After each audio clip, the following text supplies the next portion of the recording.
guys! Welcome back to our channel. Today, super exciting ang ipapakita namin sa inyo kasi bibigyan namin kayo ng exclusive office tour dito sa May Kasambahay Recruitment Incorporated.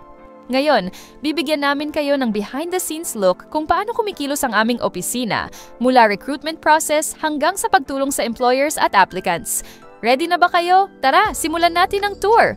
Dito muna tayo sa recruitment office. Ito yung unang stop ng ating applicants. Dito sila pumupunta para sa process days, kung saan inaasikaso ang kanilang requirements at application forms. Dito rin ginagawa ang verification. Chine-check namin kung kompleto at valid ang kanilang IDs, clearances at iba pang documents. Vini-verify din namin sila about sa kanilang backgrounds, lalo na kung may experience ba sila sa pagiging yaya or kasambahay. At syempre, meron din tayong orientation area kung saan ine-explain sa applicants ang kanilang magiging trabaho, benefits, at kung paano magiging smooth ang deployment nila. Sa madaling salita, dito nagsisimula ang kanilang journey. Ngayon naman, kilalanin natin ang mga recruiters at verifier na bumubuo ng team dito sa May Kasambahay Recruitment Incorporated. Ano po ang role ninyo sa May Kasambahay? So yan po mga sis, una sa lahat magpakilala mo na ako. Ako po pala si Riza. So, isa po akong recruiter dito sa May Kasambahay Agency.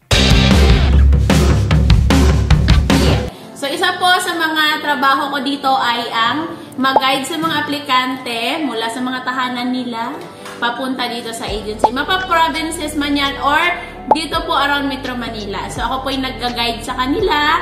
At syempre, kailangan ko pong ma-secure sila na makarating sila ng maayos at ligtas dito sa aming agency. Kailangan po ba ng prior experience para makapag-apply sa May Kasambahay? Yes, kailangan po. Mas lalo kung yaya ang a-applyan. Pero kung halimbawa naman kayo ay maid lang, so wala namang kailangang experience sa pagiging maid kasi karamihan naman ng mga applicant namin ay babae. So lahat naman ng mga gawaing bahay ay alam naman ng mga babae. So ang suggest ko lang, kapag mag-apply po kayo ng maid or yaya, kailangan sa yaya po, kailangan meron po tayong experience para at least hindi tayo mahirapan kapag mag-alaga ng bata. Hi mga sis! Ako nga po pala si Miles. Isa po ako sa mga recruiter dito sa May Kasambahay. Kung may isang advice ka sa mga aplikante bago sila mag-apply dito, ano yon? Ang mga advice ko lang sa mga aplikante namin na mag-a-apply dito sa ating agency ay, una po, huwag kayong mapili sa amo, sa trabaho at sa lugar ng deployment sa inyo para po mas mabilis kayong makuha o magustuhan ng employer. Mga sis, hello po. Ako po si Joy. Ayan, isa po akong staff ng May Kasambahay Agency. So, ako po ay isang recruiter. Ayan. Anong katangian ng isang kasambahay or yaya ang pwedeng mag-apply dito sa May Kasambahay Agency? Sa mga mag-a-apply dyan, dapat kayo ay masipag, matyaga, mapapagkatiwalaan, may respeto, lalong-lalo na sa employer at sa amo at sa mga kasamahan nyo sa loob ng isang bahay. Ayun, mga sis. Hello mga kasis! Ako po pala si Rose, isa sa mga recruiters ng May Kasambahay Agency. Okay, ang rule ko po dito sa agency is kami po ang mag-guide at mag-assist sa inyo papuntang agency. Gaano katagal bago ma-deploy pag kumpleto na ang requirements? Sa mga kasister natin na interesado at willing mag-apply, yung process po natin dito sa agency guys is 2 to 3 days process hanggang 1 week po. Pag kumpleto na po yung requirements ninyo, yung medical ninyo, yung police at NBI clearance, then proceed na po kayo sa interview. So, yung stay nyo po dito sa agency or ang katagalan nyo po sa accommodation is nakadepende po yon sa inyo kung paano nyo po dalhin ang inyong mga sarili sa interview. Kailangan galingan sa interview para mabilis makuha at magustuhan ng employer. Hello po, ako po si Miss Lu, ang verifier po dito sa May Kasambahay Agency.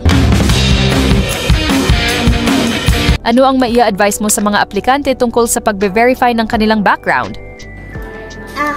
Ang maia-advise ko lang po sa bawat aplikante ay sana po maging tapat lang po sila at maging totoo po sa mga isinusulit nilang information sa form. At sabihin din po nila sa akin if may mga nararamdaman po sila sa katawan na makapagsagabal po sa trabaho, maintenance po, para po mabilis din po namin silang mag-process. Kung sa recruitment office nagsisimula ang journey ng applicants, dito naman sila ginagabayan hanggang sa interviews at deployment. Ang ating sales representatives ang tumutulong sa applicants para maging handa sa kanilang mga interviews. Sila yung nagbibigay ng tips, reminders, at minsan moral support din para maging confident sila sa proseso. Hindi lang applicants ang tinutulungan nila, pati employers. Kapag may tanong, request, or concerns mula sa employers tungkol sa kanilang kasambahay o yaya, dito sila agad pumupunta para maasikaso. Kaya kumbaga, sila yung bridge sa pagitan ng applicants at employers. Kilalanin naman natin ang ating sales representative team. Sila ang laging ready to assist, mag-guide at magbigay ng solutions para siguradong happy at satisfied ang parehong applicants at employers. Hi, I'm Jessica, sales representative ng May Kasambahay. Ang role ko dito is sales representative sa May Kasambahay. Kami ang maharap sa mga kliyente, nagbibigay ng mga profile and pictures, nagsisend sa kanila sa Viber sa mga clients para makapili at makapag-interview sila ng maayos. Paano mo nahahandle ang complaints ng mga kasambahay at ng employers? Sa paghawak ng mga reklamo ng employer at employee, kailangan ang mahalaga doon ay pagiging patas at pag-unawa at paghahanap ng solusyon sa kanilang problema. Kailangan manatili tayong neutral at walang kinikilingan. Ayun lang. Salamat! Hello po, ako po si Christine, sales representative po ng May Kasambahay. So, isa po ako sa mga nagbibigay or ako po isang malalapitan nyo once na kailangan nyo ng meet or yaya po. Ano ang pinaka-challenging na part ng trabaho mo bilang sales representative? Ako tingin ko po sa mga age po, especially pag nasa 48 pataas po. Lalo na po pag wala po masyadong experience. Siyempre, hassle din kung paano namin ipupush para ma-deploy sila at hindi sila mag-back out dito sa agency. Hello, magandang araw po. Ako po si Kate, sales representative ng May Kasambahay. Paano mo tinutulungan ang mga employer na makahanap ng tamang kasambahay? Tinatanong ko po ang employer tungkol sa kanilang mga pangangailangan sa isang kasambahay, tulad ng mga gawain na kailangan gawin, mga kwalifikasyon at iba pang importante na detalye. Binibigyan ko ang mga employer ng mga rekomendasyon na angkop sa kanilang mga pangangailangan. Hi! Magandang umaga! My name is Miss JP Navarro. Ako po'y customer service dito sa May Kasambahay. Trabaho ko po dito is bigyan ng solusyon ang mga concern ng bawat employee and employer.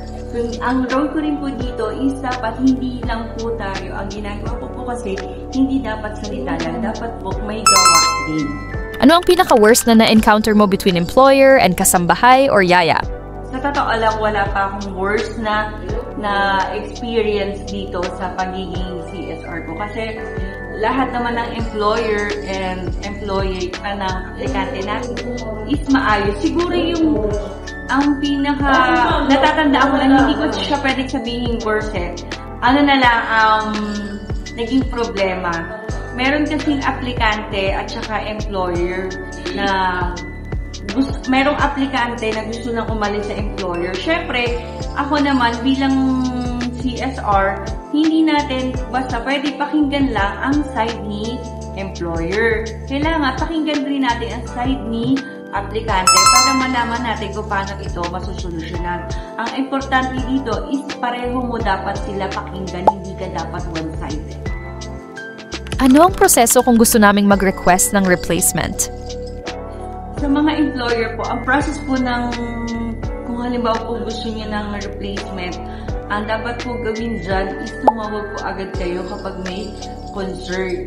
Then, kapag tumawag po kayo, sinabi niyo na po sa akin kung ano po yung concern nyo. Ngayon po, hahanapan na po namin kayo ng kapalit. Pwede naman po natin hindi mo na paalisin si ate hanggat walang kapalit. Pero in case of emergency po, kailangan na po natin silang i-let go. Hindi po tayo pwede mag-hold na aplikante, lalong-lalo na po pag emergency po. Pero wag po kayo mag-alala kasi nagbibigay naman po kami ng kapalit na magmamatch po sa inyo. At hindi po kami basta nagbibigay ng kapalit na basta lang kapalit. Kasi ang binibigay ko pong kapalit dapat is yung ayon po sa gusto nyo at ayon po sa requirements po ninyo. Para po mas maging maayos at maging magaan. Ngayon naman, punta tayo sa part ng agency kung saan mahalaga rin ang role, ang ating courier service. Siya ang nag-aasikaso ng mga importanteng documents at requirements ng applicants, mula sa pagdadala ng kontrata, clearances, medical results, hanggang sa iba pang papeles na kailangan para sa deployment. Kilalanin natin ang aming courier. Siya ang tagahatid ng mga aplikante na madedeploy sa iba't ibang lugar. Hello mga sis! Ako pala si Jazz, ang tagahatid ng May Kasambahay Agency. Ako pala yung naghahatid ng mga kasambahay sa kanilang mga employer. Mag-deploy po kami around Metro Manila, Central Luzon at Calabarzon. Ano po ang isang bagay na una ninyong chine-check bago bumiyahe? Siyempre, una-una kung sino-check yung kontrata. Kung may perman na yung aplikante at saka employer. Tapos ihahati dito sa kanilang mga employer kung saan po ito nakaalis na lugar. Nakita nyo kung paano gumagana ang bawat department mula sa recruitment, deployment, hanggang sa ating courier na nagtutulungan para maging smooth at hassle-free ang proseso. Dito sa May Kasambahay, hindi lang basta trabaho ang ino-offer namin. Binibigay din namin ang suporta at guidance para sa applicants at employers. Kaya kung isa kang applicant na naghahanap ng stable na trabaho or isang employer na nangangailangan ng kasambahay o yaya, andito kami para tumulong sa inyo. Maraming salamat sa pagsama sa aming office tour. Don't forget to like, follow, share, and subscribe sa aming social media accounts, lalo na dito sa aming YouTube channel para updated kayo sa mga susunod na opportunities. Kita-kits ulit next time!